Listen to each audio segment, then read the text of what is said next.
Welcome to the Scaling Tech Podcast, where we help you manage your growing engineering team.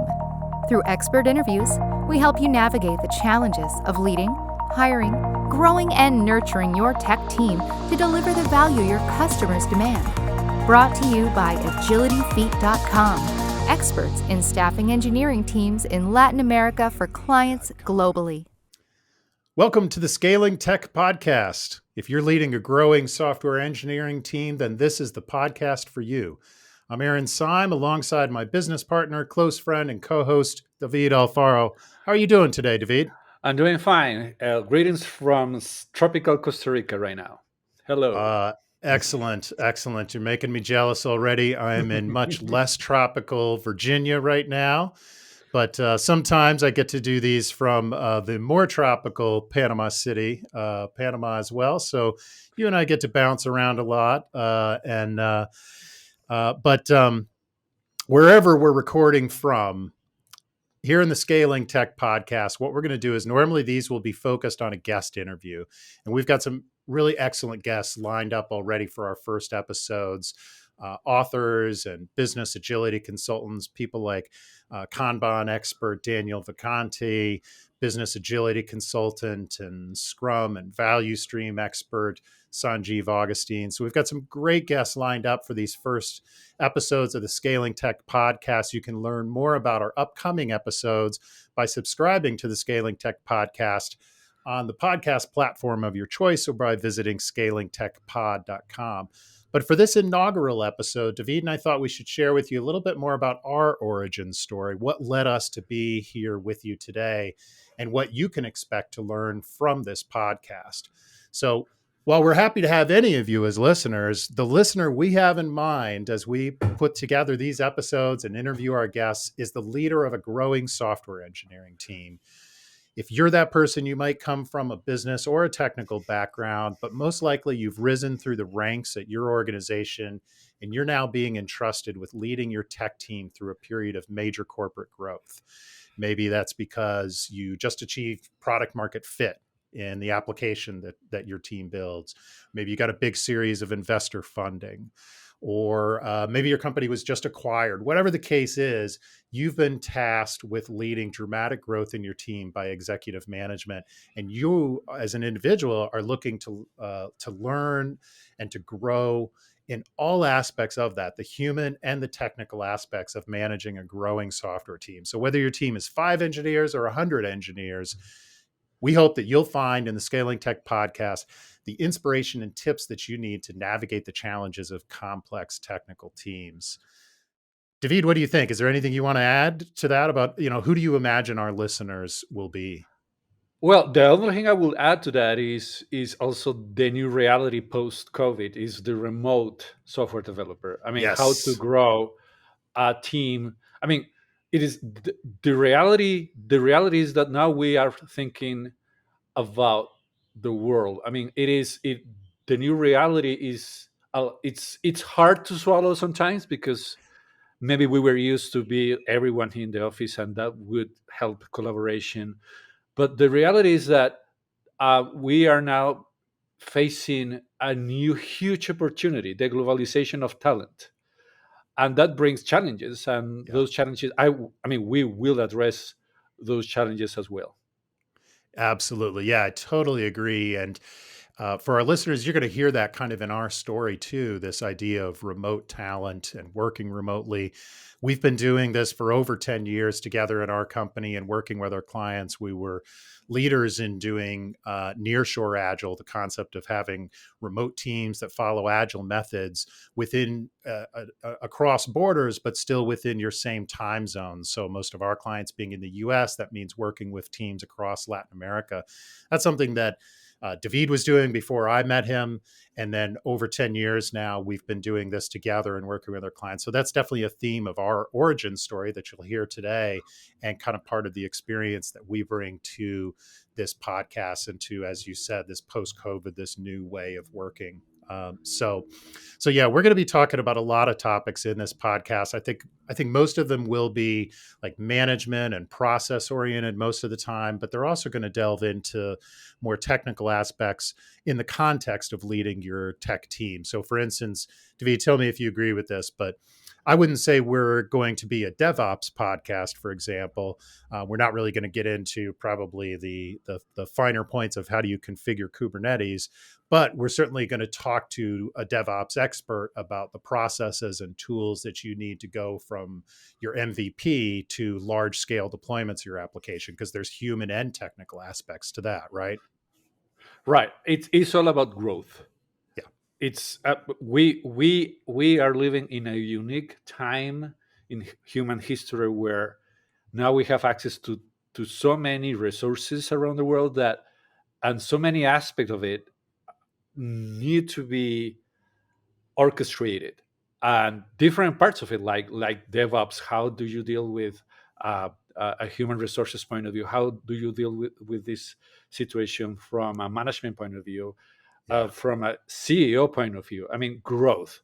We are in the most exciting time of human history, because not everyone can grow, but we need guidance, experience, and uh, some advice from people that have been done that have done that will be our goal in this podcast. Absolutely. This is an incredibly exciting time and filled with challenges and opportunities. And so hopefully we can sort through those over the course of this podcast. So, so that's a bit about the Scaling Tech Pod.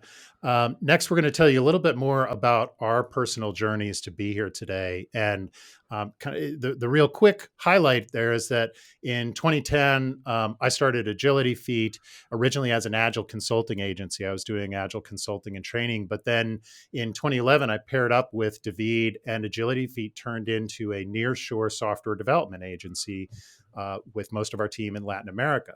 And since then, it's really kind of evolved further into a staff augmentation firm uh, all around the Americas, basically over this last decade. But that's jumping ahead of ourselves a little bit. Let's start before you and I met in 2011, and let's start with you, David. Tell us a little bit about what was the early part of your career like? Yeah, I spent 8 years being mainly a software engineer in the most, how we say, most popular company in Latin America at the time. I mean, it was the Google of Latin America at the time. And the last year, I spent that last year growing a team for a spin-off idea they had. It was my foray in using my Scrum abilities in hiring the right people for the right job. So I enjoyed that very much.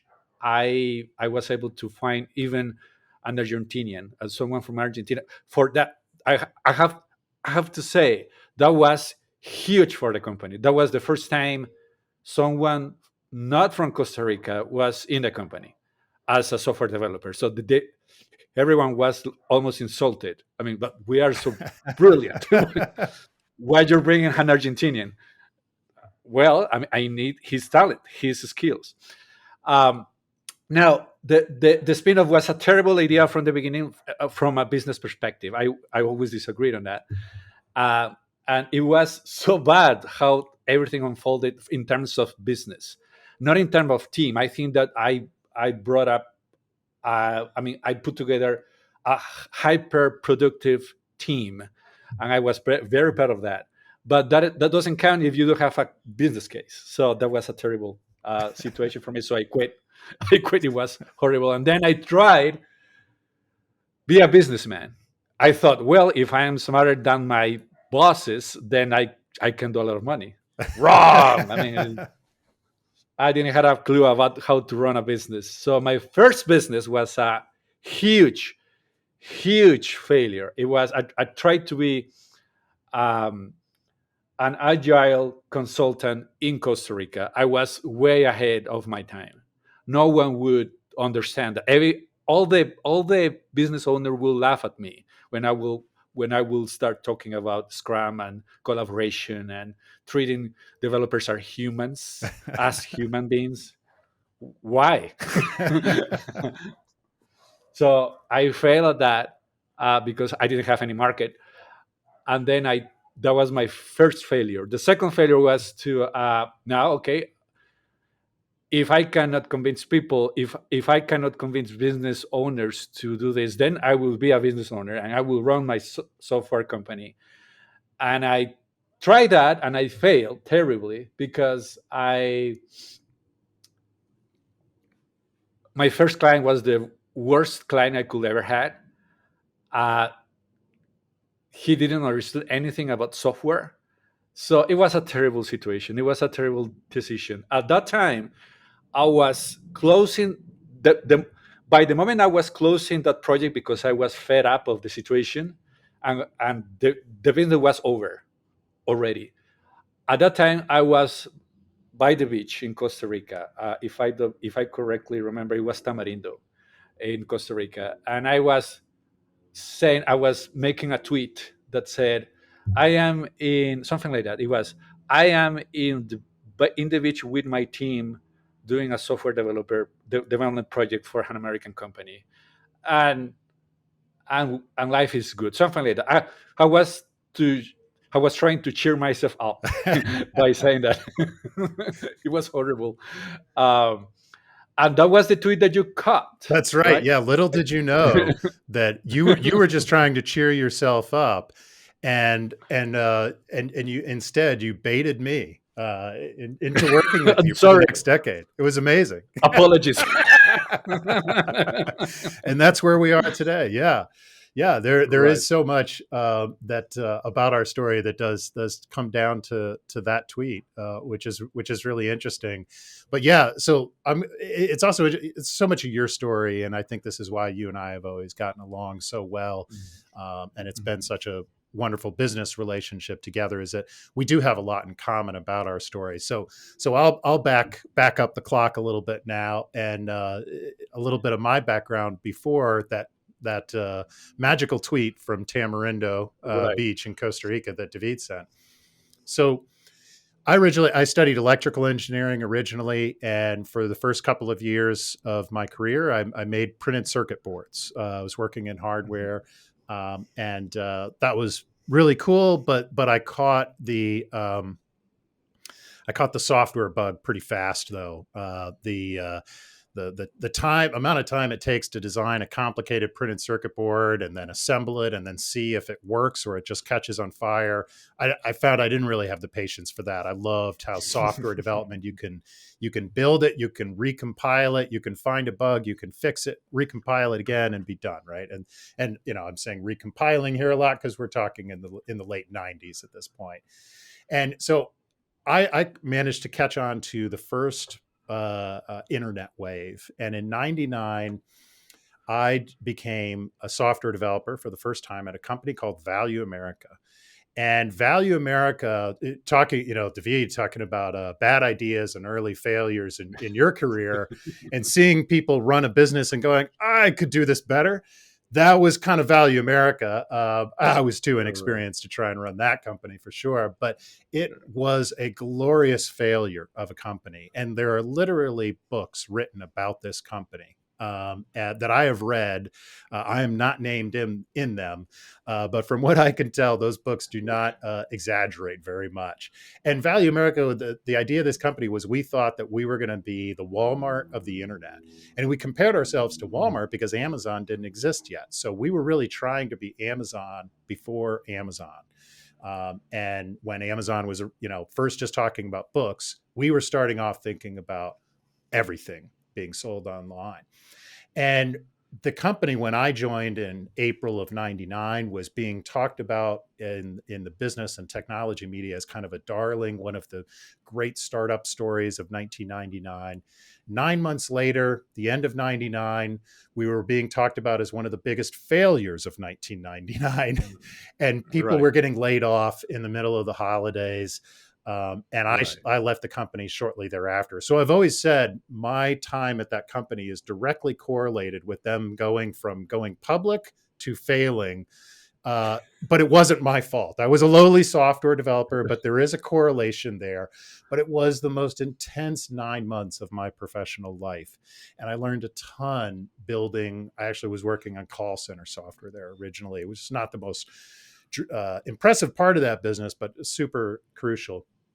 I went from there and I actually switched over to working in the music industry. I joined a company called Music Today, which was originally founded by the manager of the Dave Matthews Band. And I used to joke that I was one of their first hires who did not have a band on the side, who did not have a demo tape for their band, that was always trying to get concert gigs by meeting other people in the music industry. I was actually there to work on technology. There weren't very many people like that there at that time. It was a music oriented company, and I have no musical talent. But it was this incredible experience. We got to work with all these famous artists. And by the end of my time there, 5 years later, I was architecting an online ticketing system and helping to manage the technology used for summer concert on sales for major artists like Dave Matthews Band and Shakira and all these artists. And it was really cool. From a engineering management perspective, my time there was also when I was first introduced to the concepts of extreme programming and kind of the early stages of agile development. Although we didn't really do a great job of it there. Also managed my first Death March project, which was a terrible experience and almost drove me away from doing engineering management altogether. Learned a lot of brutal lessons in there early in my tech leader career. But after that, I went out on my own. I did some freelance development, and then I joined a company called Open Source Connections, which is still a leading enterprise search consultancy. And it was really there that I started to really learn how to apply agile methods. While I was there, I also went back to graduate school at the University of Virginia, got a master's in management of IT. And shortly after that program, I started Agility Feet. And something that interesting that happened there, and now we're getting close to the point of your tweet, David, was that I had this opportunity to potentially start a new office for a company in Europe. And the idea was that we were bidding. It was a multinational, company proposal for a large European government agency. And our firm was a very small company in that, but we were going to do the custom software development, linking together all these other big off-the-shelf applications. And if we had won the bid, I was going to move to Prague in the Czech Republic and open up a new development office for the company. And I was really excited to do that. My wife was on board with it. Our kids were really little, but we explained to them what Europe was, and they were like, "Sure, that sounds cool." And so we thought this was going to happen, and then we lost the bid, and it was a big turning point in my career. Really disappointing at the time, but my wife Lauren, who's more visionary than I am, she said, "Well, hey, that was a really cool idea. This whole like moving to another country and starting a development office. Everything was great, except that the Czech Republic is pretty cold, right? Why don't we go to Latin America? Why don't we go somewhere warm and do this? Do the same idea." And I was like, "That's a really good idea, Lauren." And so I started Googling around. I started looking for people in Latin America that I could build a software development company with. And at the time, I didn't speak Spanish. I didn't have international experience. So the main thing I was doing, kind of trying to find people like me, people that I felt like I could connect with, was looking for other agile consultants and trainers in Latin America.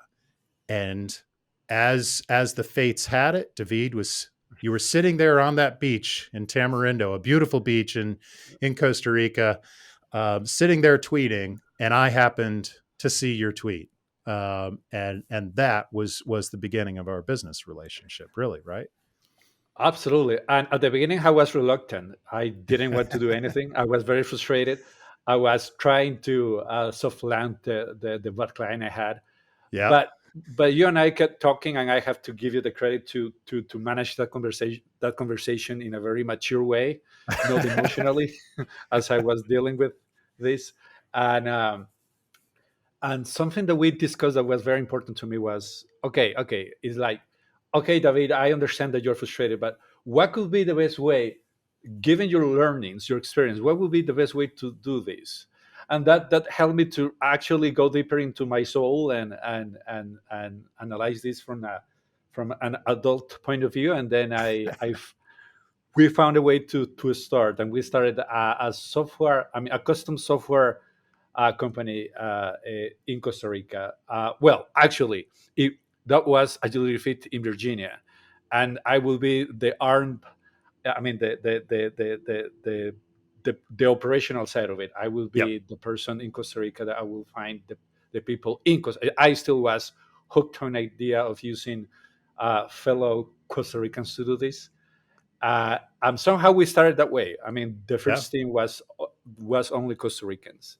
Yeah. Uh, uh, uh, uh, uh, Maria. Well, there is the dispute between Mariana Lopez and Andrea Phillips, who is the Who was first. first?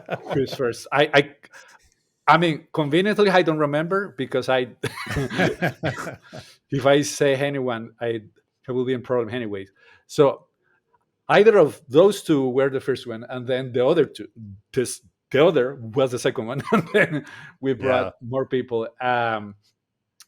And then there was a point where we needed more people because Yeah. things were going good, uh, very good, and, something I want to share with you, uh, the audience, is something that I told Arin like 2 years ago only. It is like when he landed our first client, I didn't have money in my pocket, so I only had enough money to pay the exit taxes from Costa Rica, from the Costa Rica airport. I only had that money, enough money to pay the taxes, and then This is when you I came to see me in Virginia for the first yeah, time to see our first yeah, client, right?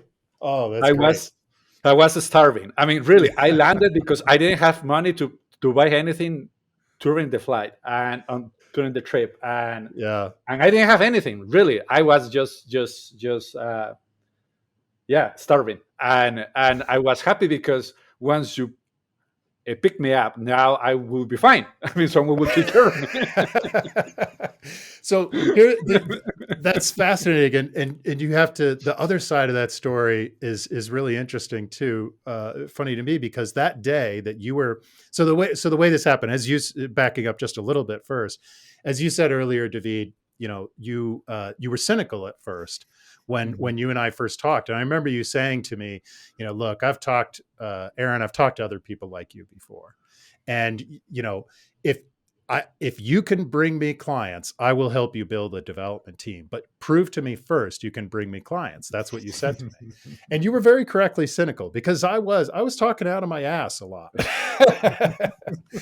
And so, but to our mutual credit, I did find a couple clients, and as these things kind of happen, our first two clients that we ended up working with both kind of agreed with me verbally, let's do this in the same week.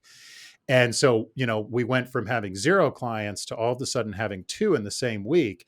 And I kind of panicked, and I got you on a Skype call or something. I was like, David, I got your first client. That's the good news. The bad news is I've got your first 2 clients. So can we spin up this many people in just the next couple of weeks? And to your credit, you said, yes, let's do it. We jumped into it and very quickly decided, okay, it's time for you to come in. One of the clients wanted to meet with you in person. So you flew to Virginia, where that client was based. And that day, as you're on that plane, spending your last dollars on the exit tax, Right.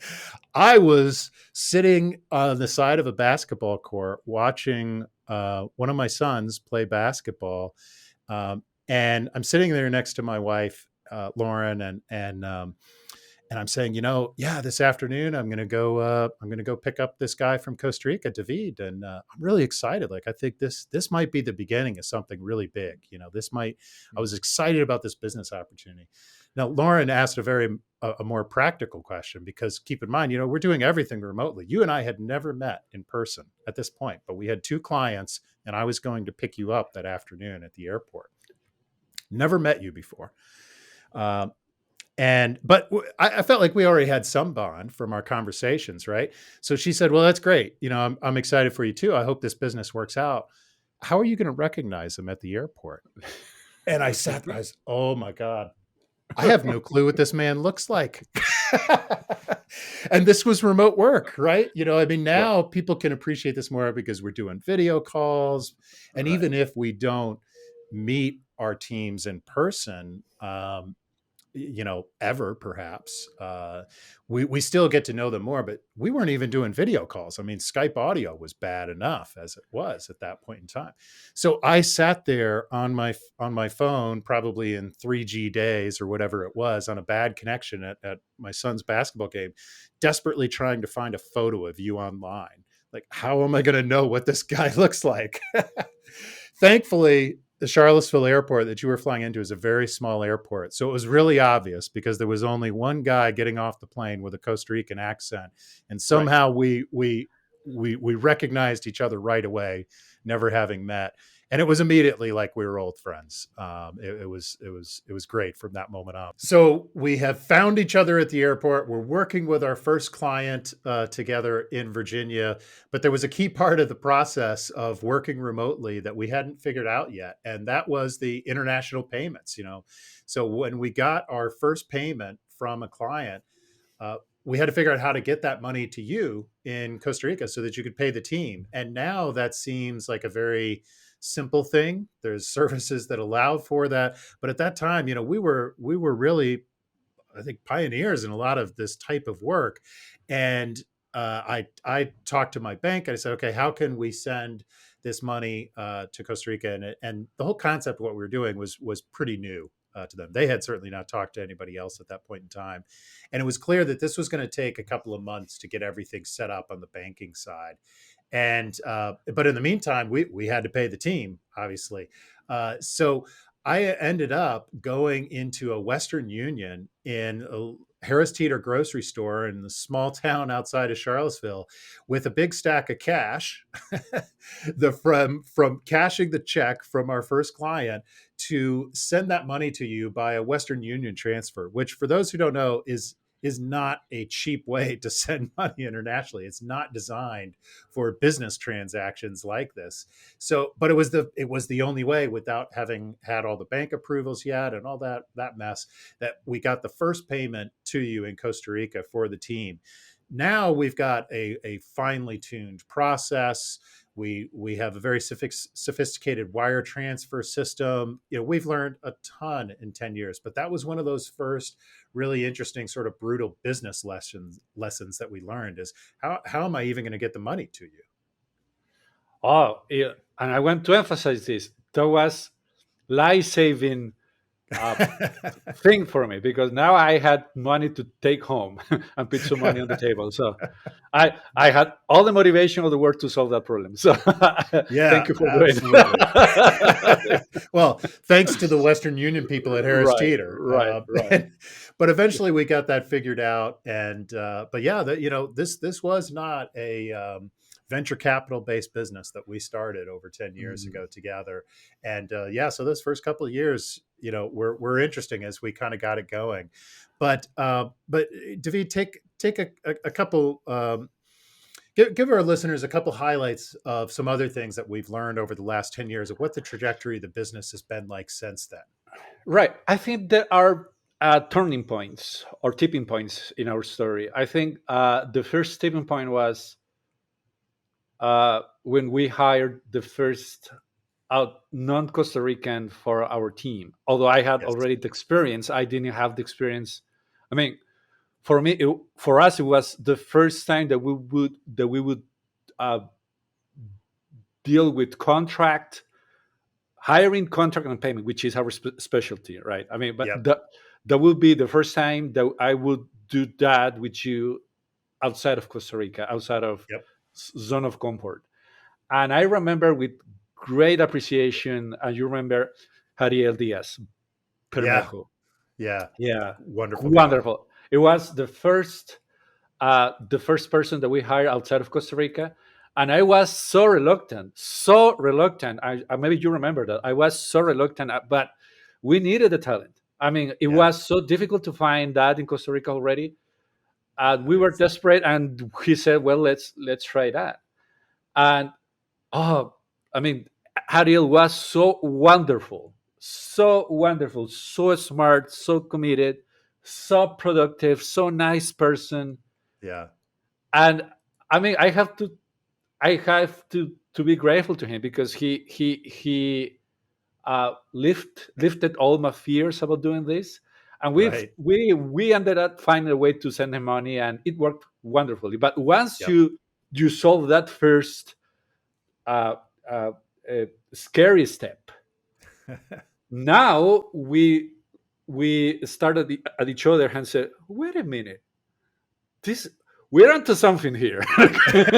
we're, There's a we lot are more people and a lot more developers in Argentina than there are in what? Costa Rica, right? Right? Yeah. It was eye Wow. opening for us.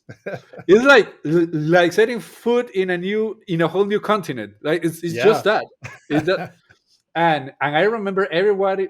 So we were the first in doing this. Every single competitor was just against that. And I remember at least the agile movement at that moment were very against Yes.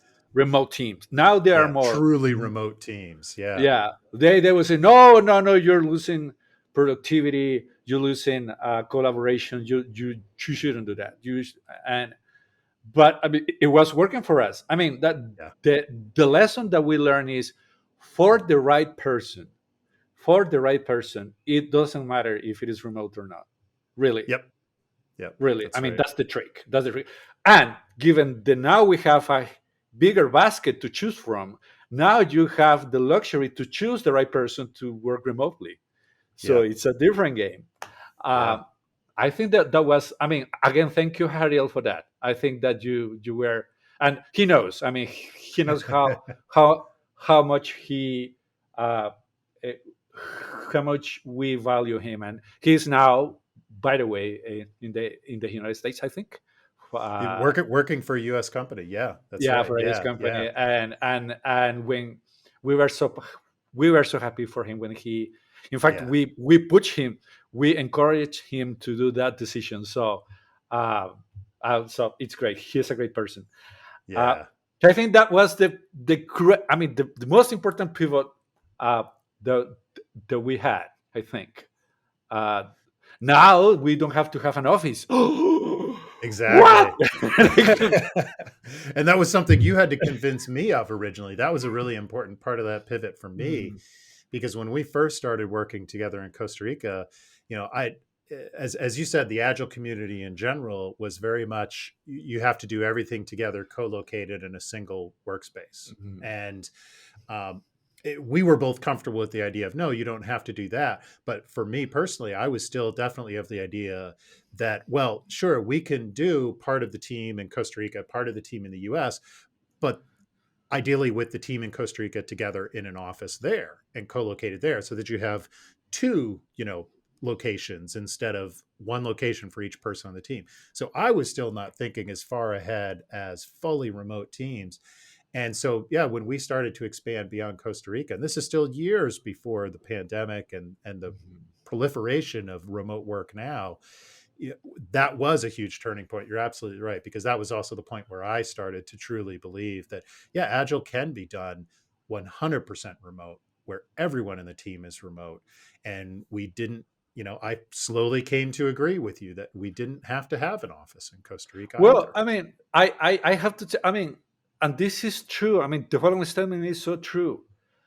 I If I had to constrain myself to just a few a small radius of miles around me, I wouldn't have the tremendous team I have now in place. I have Yeah. people from all over Latin America, Yeah. and they are just as a team, as a cohesive team. They are fantastic, Yeah.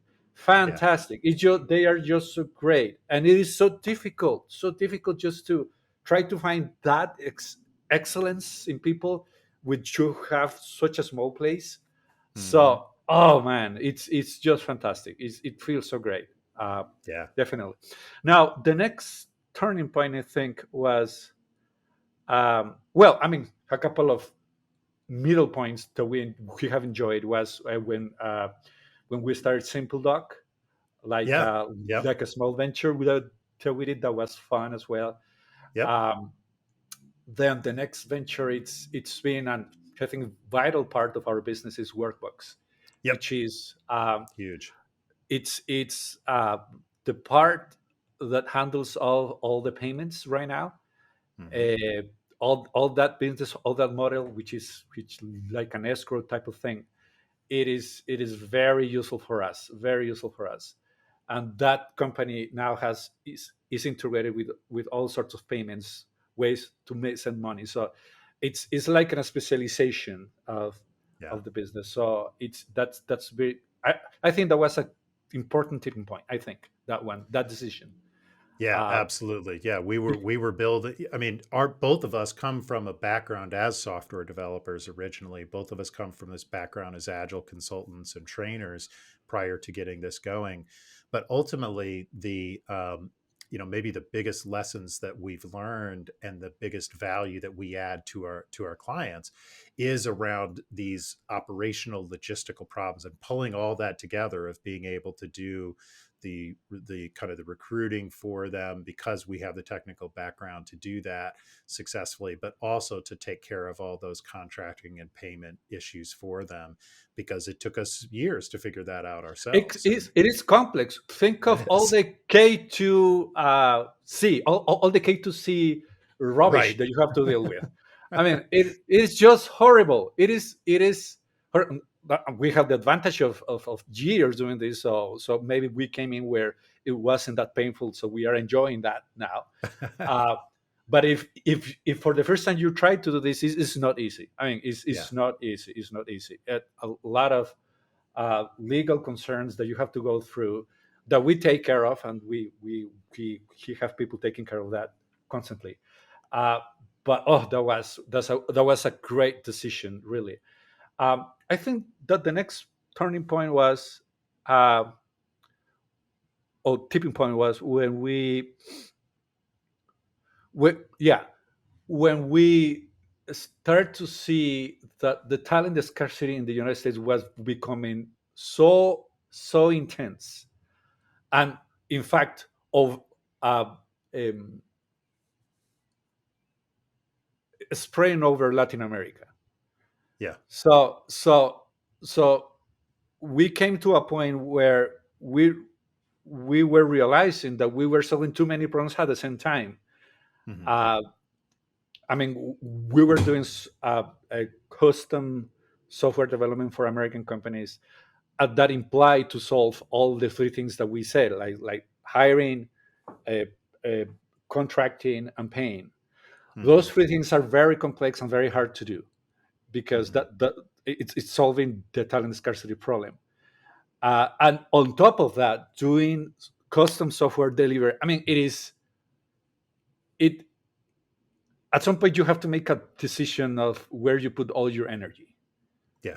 And even though we kept we're Party C Ventures Hmm. doing the customs software development because it's very laser focused work Right. is using WebRTC technologies and uh, all the all the communication ecosystem around that.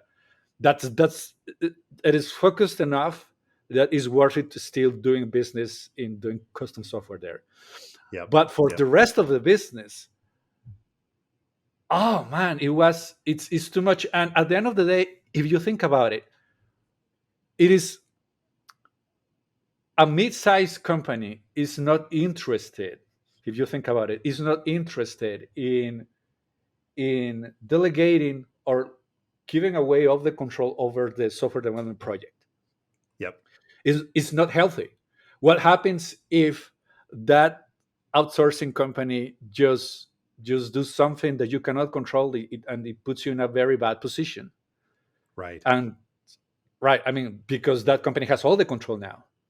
Yeah. Yeah. So we I mean, the important, I'm trying to get to the point. The important turning point was to understand that by educating companies, not giving up control, still keeping American employees, Yep. but building the teams by mixing American employees with remote talent in Latin America. That will be the way to help the scarcity in talent. Yeah. That realization was magical. I think that was just fantastic, and by focus in that, we will be better in the things that are difficult to solve. Is finding, hiring, contracting, and paying. Yeah. That's Exactly. Yeah, exactly. I mean, and it, and to give a little background, a couple company names you mentioned. Yeah, we built a telehealth product called Simply Doc. This was prior to the pandemic. It's a telehealth starter kit that we still offer through another brand name we have called WebRTC Ventures. And WebRTC Ventures is still a custom design agency, as you said. But like you said, it's laser focused on building live video applications, and for me that's been one of the biggest growth areas in my personal journey, and I think also crucial for us as a business turning point is kind of learning how to delegate and scale these things so that like you and I can focus on the things really that we're best at, and really narrow in on the value that we provide to our clients. And that's where we decided like WebRTC Ventures is a great business and doing well. Leadership of that has really been delegated to others, and and obviously there's a huge need for live video application now with the proliferation of remote work, and how that is a permanent part of life now. But another thing that's permanent part of technology right now is the scarcity of talent that you're talking about, and so that's really what we're focusing now on, in our work in Agility Feed in Latin America, is helping to solve those problems. Now, I do want to say though, that's this podcast is not about that exclusively, but that is a huge part of being able to scale your team, right? So what we're going to talk about in the rest of this podcast is about scaling your technical team, the human aspects of it, the technical aspects of that.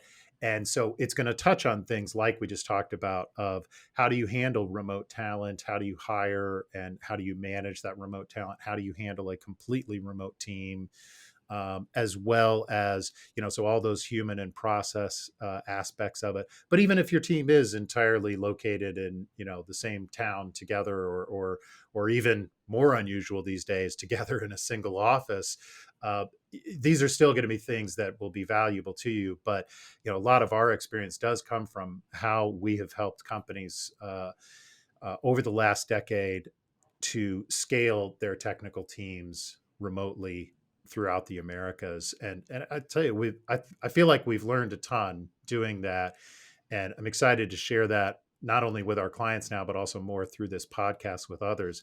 But yeah, I think one of the kind of moving on a little bit more back to the podcast, and then starting to wrap up here, thinking about what are the things that um, we hope to learn from doing this podcast, and that our listeners, we hope that they'll learn by listening to us. So let's start with David. Like, what's one thing you hope to learn from the time that you and I spend into making these podcasts? well. I mean, definitely having fun. If this is not fun here, we don't have any motivation to do this. And so far, I'm Right. having a lot of fun. uh, yeah. Uh, I think that when you have an integrated view of the growth situation in the tech side of the things, when you have expert opinions from different uh, people in different areas, that will give you an integrated view of the world. And that is quite important, because then you converge into the first principles that you can apply to grow.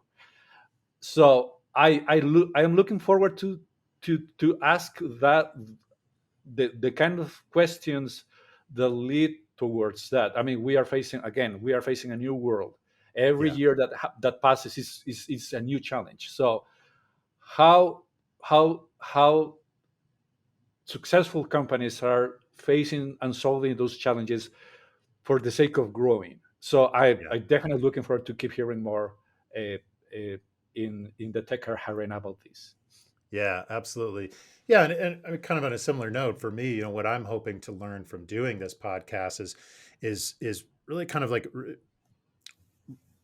getting the inspiration about where this is all going next and kind of lifting my head up again, because over the last decade we spent so much time in building this business and in figuring out all those operational challenges that we talked about, that we now are able, problems we're able to solve for our clients. It allows, I'm excited to now lift my head up a little bit again, to talk with, agile consultants and experts who we used to work with 10 years ago, to have a chance to finally reconnect with some of them. That's probably something you'll hear in a lot of these episodes, is somebody, me saying to a guest, hey, I haven't seen you in 10 years. This is great. What have you learned since then? That's going to be a common theme, especially in our early episodes with guests, but also to going beyond those old connections of ours and learning from experts about the next way that we're going to work in technology teams in the future. And just having a chance to lift my head and be inspired by that is something I'm really excited about in doing this. David, what do you hope that our listeners learn from this podcast? What are one or two things there? I really hope that our audience, our listeners, would expand their horizons. Hmm. I really hope that they can learn about tricks of not necessarily specific techniques, but fundamentally uh, changes in mindset that are helpful uh, by unlocking. I mean, we really we really look forward to showing our audience how to unlock the growth potential of the new reality. That's definitely what is going to happen in this podcast. We are going to bring people that are going to tell us their experiences. So basically, a change in the mindset for growth, for the better. Yeah, that sounds great.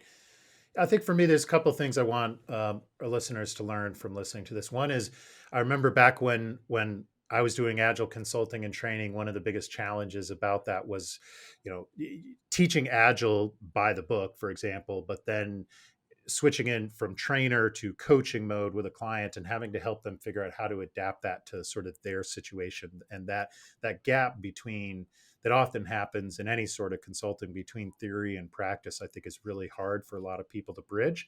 And I hope that's something that our listeners will learn from this through the expert interviews that we bring to them, is being able to hear from those experts and better understand how this theory applies in real world situations to them. So maybe hearing from some of their favorite authors along that way, along the way there. And kind of related to that, the other thing I want our listeners to learn from this podcast is that they're not alone in the challenges that they face as they're thinking about how to grow their technical team, how to accomplish those big, hairy, audacious goals that the executive management team has given them for the product. I think it's very easy. And I know early in my career as an engineering manager, I fell into this trap of thinking that our situation is unique at this company. And, what that book says is great, but our situation is unique. And I hope that through this, our listeners learn that their business is, I mean, yes, it's unique, but not as much as they think, and that there is a lot that you can learn, and the challenges that your company is facing are very common, have been solved by others, and if you think a little bit outside of your own trenches, that you can learn from them and apply that, so that you're not having to repeat some of those past mistakes. So I hope that our listeners really, I want to defeat that notion, that roadblock that people put up a lot of times to change, by saying, but our situation is unique, and using that as a way to shut down the possibility of change or growth in their organization. If your team is growing from 5 engineers to 100 engineers, you've got to be open to growth and change in your organization as well as in yourself as a leader. And I hope that that's one thing we're able to demonstrate to our listeners. So, David, I think it's been a great conversation between us. We could probably fill a whole season of podcast episodes just us talking about things, but Well, I'm looking forward to getting to some of these experts interviews. right. Eventually, once we have more episodes in the pocket, he can talk about our adventures in Nicaragua. That's Uh, that's a whole nother podcast that's series. another series. Yeah, Yeah, yeah, yeah, someday we yeah. will write the book or create the podcast just about all of our crazy adventures Right, together in right. Latin America, because those are some stories for Some sure. stories. Yeah, yeah. Uncensored. Yeah, Yeah, yeah. that's Uh, right. So, uncensored some of versions. We will tell the truth. exactly. Um, yeah, absolutely. I mean, these last 10 plus years working together with you, David, really have been an amazing experience. I'm so grateful for it. I love you like a brother, and I think it's fair to say we've made a huge difference in each other's lives through this business. And I'm also really proud of, and I know you are too, of how we've also been able to improve the lives of hundreds of developers that we've worked with, and thousands more to come in the future. I mean, it's been a hell of a journey, but as I know you like to say, we're just getting started. So, to wrap up this first episode, I want to say one last time, I'm really excited to share this next stage of our journey with our listeners. David and I will certainly work in our stories and our knowledge from this last decade of experience together, but this podcast is not really about us. Just this episode was. We'll make that other travel adventure podcast together later on. Every episode of the Scaling Tech podcast will include a guest with expertise and insights that will help you grow your tech team. So, dear listener, I hope you will join us on this journey as we continue to learn about the human and tech aspects of growing your software engineering teams. You can learn more about our business by visiting agilityfeet.com. But more importantly, you can learn more about this podcast at scalingtechpod.com. Please subscribe now, because we're just getting started. We're just getting started. Yes. Thank you, my brother. Thank you. Let's do it. Let's do it. Thanks for joining us on the Scaling Tech podcast, where we help you manage your growing engineering team. Brought to you by agilityfeet.com, experts in staffing engineering teams in Latin America for clients globally. For more information on today's episode and to submit your ideas for future guests, please visit scalingtechpod.com.